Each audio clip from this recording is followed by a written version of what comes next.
সবাইকে স্বাগত আমার চ্যানেলে। আমি কাজী রাসেল হাজির হয়েছি নতুন টপিক নিয়ে।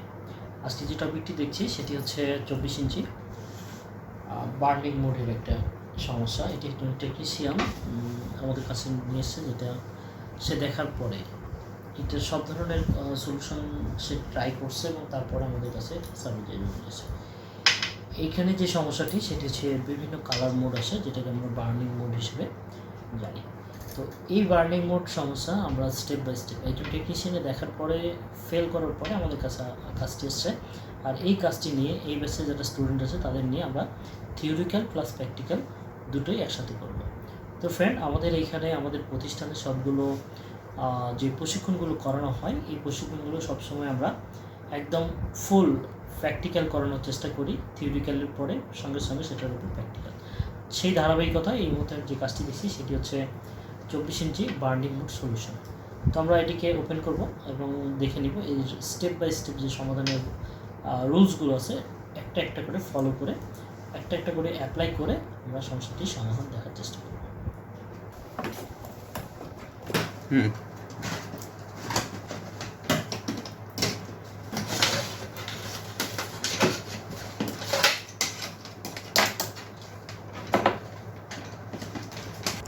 আমরা ব্যাকপার্টটি ওপেন করছি এবং দেখছি এখানে টিকন আইসি প্লাস মেমোরি আইসি যেটা একবারে চেঞ্জ করা। যে টেকনিশিয়ান কাজটি করছিল সেটি রিপ্লেস করছে, কিন্তু তার বক্তব্য এরপরও এই সমস্যাটির সমাধান হয় নাই। তো আমরা এই প্যানেলটিকে দেখছি, একদম নতুন কোয়ালিটির একটা প্যানেল। এর কাস্টমারের যেটা সে এটা বজ্র পড়ার পরে এটা মাদারবোর্ড সে রিপ্লেস করছে, এরপরে মেমোরি আইসি প্লাস টিকন আইসি ও দুটো একসাথে চেঞ্জ করছে, কিন্তু তারপরও এই কাজটার সমস্যা সমাধান হয় নাই। আমরা এই স্টেজে কাজগুলো করার চেষ্টা করব। প্রথমে প্যানেলটা ওপেন করে নেব। বেশি না, ফার্স্ট স্টেজে আমরা প্যানেলটাকে খুলছি এবং ভোল্টেজ জাস্টিফাই করে দেখব। টোটাল ইয়েতে আমরা মেন ভোল্টেজ এখানে 12 ভোল্ট দিচ্ছি। এরপরে ডিসি টু ডিসি এসি যে ভোল্টেজগুলো জেনারেট করবে, VGS, AVDT, VGL, TCON power on voltage এখানে লেখা আছে পাওয়ার অন, যেটা সিগন্যাল হিসেবে আছে 3.2 perfect. DC to DC all voltage okay. আমরা এখানে গামা ভোল্টেজ দেখছি, gamma 6 volt, 3.3 volt, AVDT volt এবং গামা আউটপুট ভোল্টেজ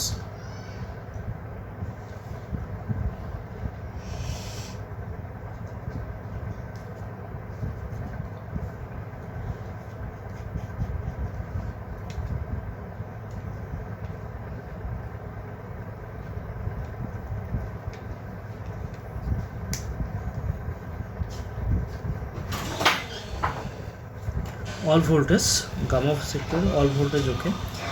সাধারণত এই যে সমস্যা, এই ধরনের সমস্যাগুলোর টিকন সিগন্যাল মিসিং থাকলে এই ধরনের সিমটম আসে।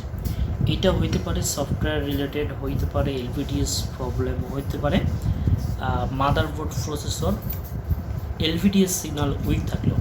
তো যেহেতু এটা মাদারবোর্ড রিপ্লেস করছে, আমাদের টেস্টিং মাদারবোর্ডেও আমরা সেম প্রবলেম পাচ্ছি, সেহেতু এই সমস্যাটা সিগন্যাল জনিত, যেটা হচ্ছে টিকন বা টাইম কন্ট্রোলার আইসি থেকে। তো আমরা এখানে টাইম কন্ট্রোলার আইসির ইনপুট সিগন্যাল দেখব যে সঠিকভাবে আইসিতে ইনপুট করছে কিনা এবং আউট করছে কিনা। তো এইখানে আমরা যে মাদারবোর্ডের যে লাইনটা এলভিডিএস লাইন, এখানে আমরা লাইনগুলো দেখব। আর এইখানে যেহেতু অন্য টেকনিশিয়ান এই আইসি এবং মেমোরি আইসিটা রিপ্লেস করছে, এটাকে আমরা ভালো করে পর্যবেক্ষণ করব।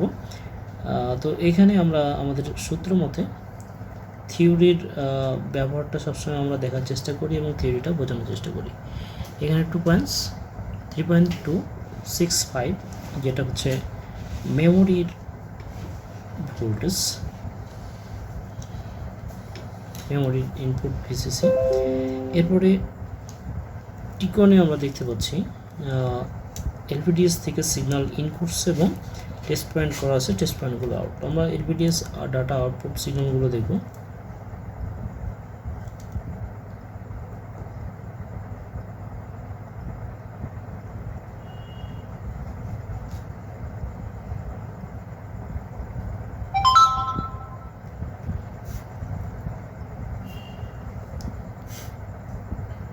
এখানে আমরা প্রতিবারই দেখছি যে ভোল্টেজ সিগন্যালগুলো আপ ডাউন করছে।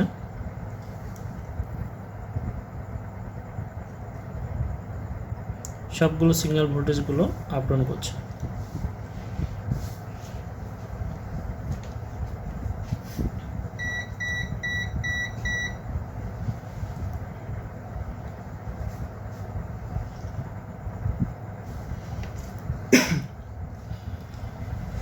তো আমরা এখানে সোর্স কপের যে কফ এরিয়া এইখানেও ভালো করে দেখতে হবে, কারণ অনেক সময় আমাদের কফের সোর্স কপ আইসির মাঝখানে শর্টেজ থাকলে এই ধরনের সিমটম দেখা যায়, যেহেতু আইসি রিপ্লেস করছে।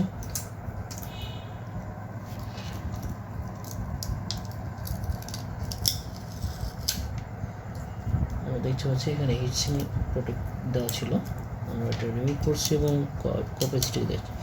তো আমরা এই আইসিটিকে পুনরায় আমাদের মতো করে এটাকে সোল্ডারিং করবো এবং লাগাবো, তারপরে দেখবো যে আমাদের সমস্যাটার সমাধান হচ্ছে কি। ফার্স্টে যে আমরা আইসিটাকে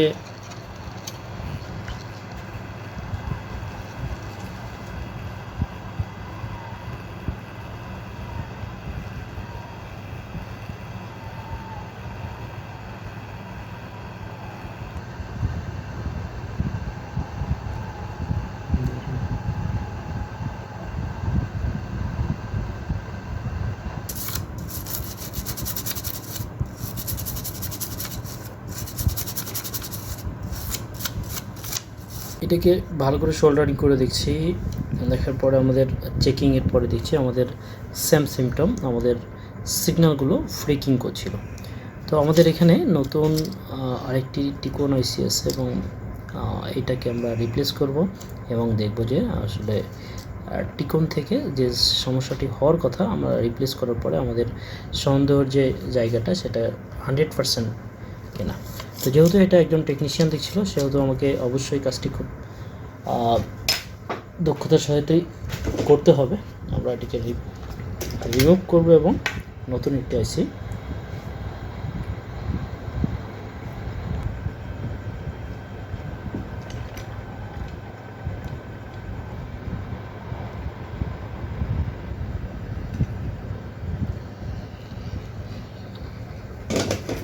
থেকে টিকন আইসিটি সংগ্রহ করছি।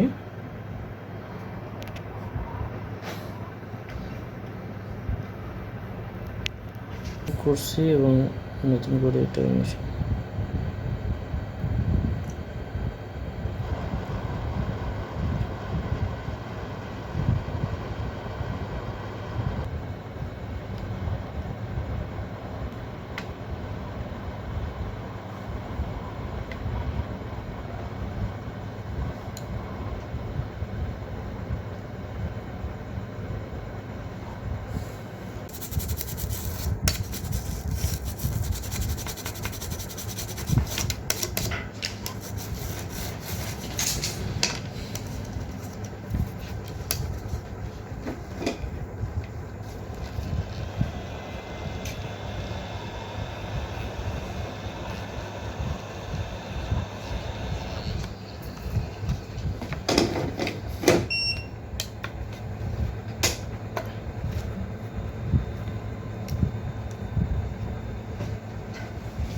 আমরা এখানে আইসিটি রিপ্লেস করছি, নতুন একটি আইসি, এবং রিপ্লেস করার পরে আমাদের চেকিং যে মাদারবোর্ড এটা কানেক্ট করছে। তো আমরা স্ট্যান্ড বাই মোডে আছে, স্ট্যান্ড বাই রিলিজ করব। স্ট্যান্ড বাই রিলিজের পরে আমাদের সিমটমটা দেখব, যে বার্নিং যে মোডটা চালু ছিল বিভিন্ন কালার আসতো। স্ট্যান্ড বাই রিলিজের পরে আমরা দেখতে পাচ্ছি আমাদের ব্লু স্ক্রিন আসছে এবং নিচে চ্যানেল বার নো সিগন্যাল। তো যে বার্নিং মোডের যে সমস্যাটা ছিল সিগন্যাল ইস্যুর, এটা আমরা আইসি রিপ্লেস করার পরে পারফেক্টভাবে আমাদের কাজটি সমস্যার সমাধান হয়েছে। আমরা দেখতে পাচ্ছি এখানে পারফেক্ট ছবিও চলে এসছে। তো এখানে যে সমস্যাটি, যে টেকনিশিয়ানটি ফার্স্ট এই কাজটি দেখছিল, তার যে ফল্টটা ছিল যখন এই আইসিটি সে লাগাইছে, লাগানোর পরে লাগানোর ক্ষেত্রে সে হয়তোবা সঠিকভাবে এই আইসিটিকে হিট বা তাপমাত্রা যে ব্যাপার থাকে একটা আইসি লাগানোর ক্ষেত্রে এটা ফলো করেনি, অথবা আইসিটির লাগানোর ক্ষেত্রে হয়তো বা 2 বা 3 বার এরকম চান্স নিয়েছে। এই ধরনের ইস্যুতে সাধারণত তার কাজের রেজাল্টটি সম্পন্ন হয়নি। তো আমরা যখন এই আইসিটিকে রিপ্লেস করলাম এবং আমরা কাজের রেজাল্ট দেখলাম, এখন আমাদের স্কিটটি পারফেক্ট। তো সবসময় যে কোনো সমস্যার সমাধান করতে গেলে অবশ্যই আপনাকে সেই কাজের পরিপূর্ণ বেসিক থাকলে আপনি কাজটি করে পরিপূর্ণ তৃপ্তি পাবেন। এই কাজটি আমাদের স্টুডেন্টদের নিয়ে আমরা প্র্যাকটিক্যাল করলাম, যে যারা শিখতে আসে তাদেরকে যদি আমরা প্র্যাকটিক্যালি কাজ না দেখাই, শুধু থিওরিক্যাল করি, তাহলে তারা পরিপূর্ণভাবে এখান থেকে যাওয়ার পরে কাজগুলো ধরতে এবং কাজগুলো করতে সাহস পাবে না। তো আমরা আমাদের প্রতিষ্ঠান সবসময় চেষ্টা করে যারা আমাদের শরণাপন্ন হয়, যারা আমাদের কাছে আসে, তাদেরকে একজন পূর্ণ টেকনিশিয়ান করে, একজন দক্ষ টেকনিশিয়ান করার যতগুলো স্টেপ আছে সবগুলো পরিপূর্ণ করে তৈরি করার। তো আমরা এই কাজটি দেখলাম। এই ব্যাচের যারা স্টুডেন্টস আছে তাদের মধ্যে যে একজন থেকে আমরা মন্তব্যটি জানবো যে কাজটি তারা কেমন উপভোগ করলো এবং কাজটি সমাধান পেয়ে তারা কেমন তাদের মনের ফিলিংস। তো আমরা এই কাজটি সম্পূর্ণ করলাম এবং এই ব্যাচে যারা স্টুডেন্ট আছে সবাইকে নিয়ে প্র্যাকটিক্যালি কাজটি দেখানোর চেষ্টা করছি। আমাদের কাজের প্লেস, সামনে স্টুডেন্ট, পাশে বেশ কিছু কাজ। তো ভাই আপনার পরিচয়টা দিয়ে বলেন যে এখানে আসার পরে আপনার। আসসালামু আলাইকুম, আমি মিজানুর রহমান, কুমিল্লা থেকে রাজশাহী বাগমারা ভবানীগঞ্জ এই এলইডি ট্রেনিং সেন্টারে কাজ শেখার জন্য আসছিলাম এবং আমরা এলইডি কাজগুলা শিখতেছি এবং কি আমাদের মাদারবোর্ডের কাজগুলা প্রায় শেষ। এখন আমরা প্যানেল রিপেয়ারিং করতেছি।